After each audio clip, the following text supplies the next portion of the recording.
Mastering the Mini, number 5. This is a 16 patch block. Again, this is using simple strip piecing. And so I have cut out 8 strips.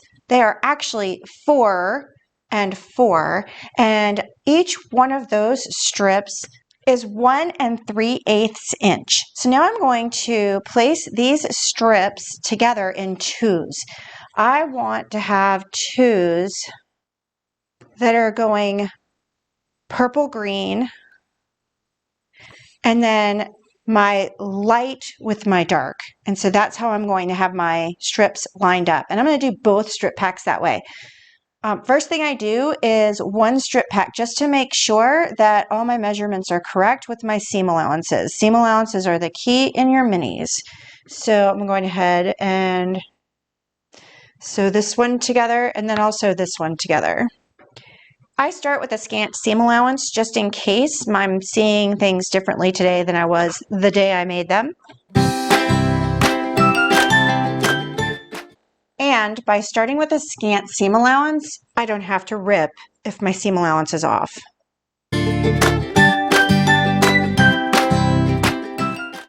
Anytime that you start a new project, you always want to do at least one block first so that you can make sure your seam allowance is what you want it to be.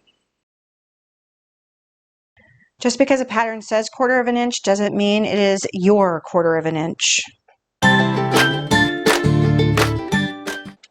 And when you're trying to get a miniature going, you want to play with that seam allowance so that you can make sure everything's even as well.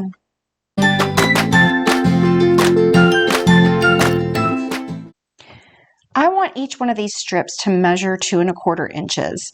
And so I did increase my seam allowance just a little bit to make sure that would happen. Now I'm going to press open all my strips and do my cutting.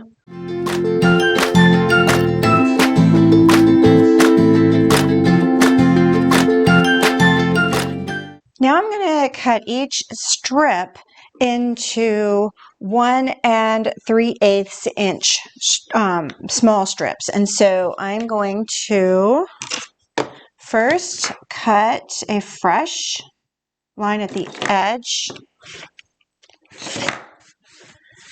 And then I'm going to cut all these strips into 1 3/8 inches. And that will give me my squares.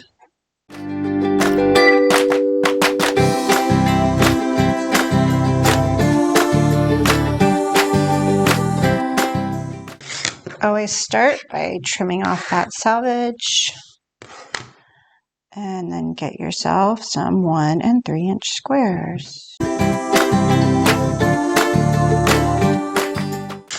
When I'm cutting, I always like to line up vertically and horizontally if possible.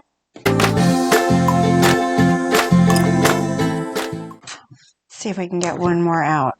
Ooh. Excellent. So we could lay our 16 patch out in 2 different ways. I want to have all the color in my 16 patch, so I'm going to use that way.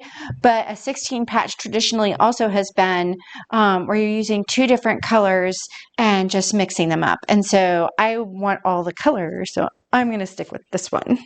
When I go to put my 16 patch together, I am going in twos yet again. So I'm going to go on the top row, the second row, next row, and so forth.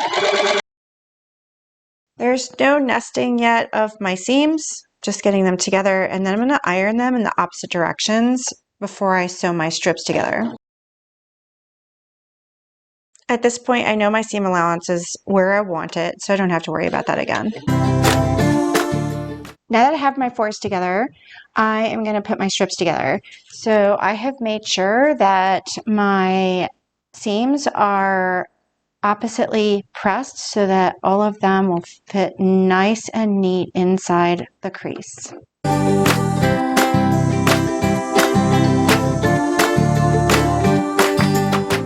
In order to keep myself straight when I'm stitching these together, I take the top one and place it on the next one down and then stick it in my sewing machine just like that. I'm going to do the same thing with this one And that way I am consistent every time to keep my blocks in order.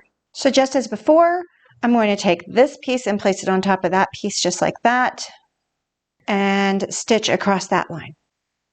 Now I'm going to press these nice and pretty. I always press on the back as well as the front to make sure that all my seams are still going in a nice direction. And let's trim these to the 4 inches so that I don't have to worry about that later. Pull out my 5-inch squaring block, and just like with some of the other blocks we've already done so far, I have that nice diagonal that's going to take that take my squares into consideration. And there's one.